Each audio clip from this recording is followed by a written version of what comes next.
Ako nga pala si Dongron, crane operator ng barko. Tamad ako pero meron akong pangarap. Tara, samahan nyo ako sa A Day in My Life Part 1. Dahil pinayagan kami mag-shore leave, gagala kami. Tara, let's go!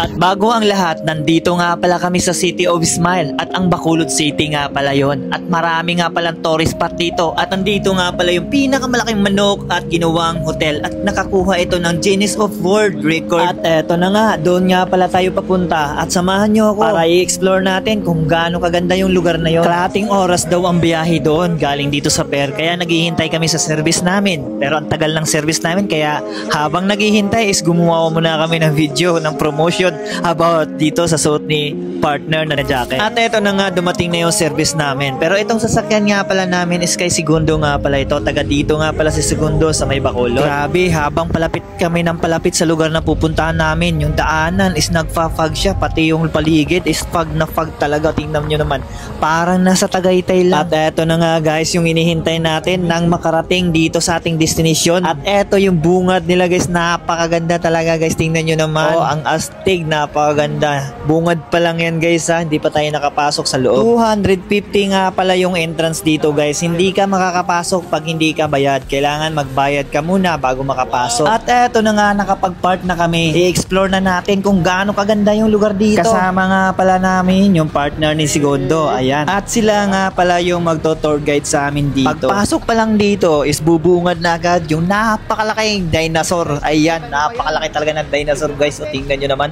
parang nasa Jurassic Park lang tayo dito. Magpapalipad sana ako ng drone dito kaso biglang buhos naman yung ulan. Okay lang sana kung fog dahil makakabalik pa yung drone natin. Pero pag ulan is talagang bagsak yung drone natin dyan. 3 oras lang pala kami dito guys dahil may duty pa kami pagbalik namin. Kaya yan. Kaya yung ibang mga pasyalan dito sa loob ng lugar dito is hindi na namin napapasok tulad nitong Ramsdino Park. Ang plano ko lang talaga dito is magpalipad ng drone kaso malakas yung ulan kaya yan.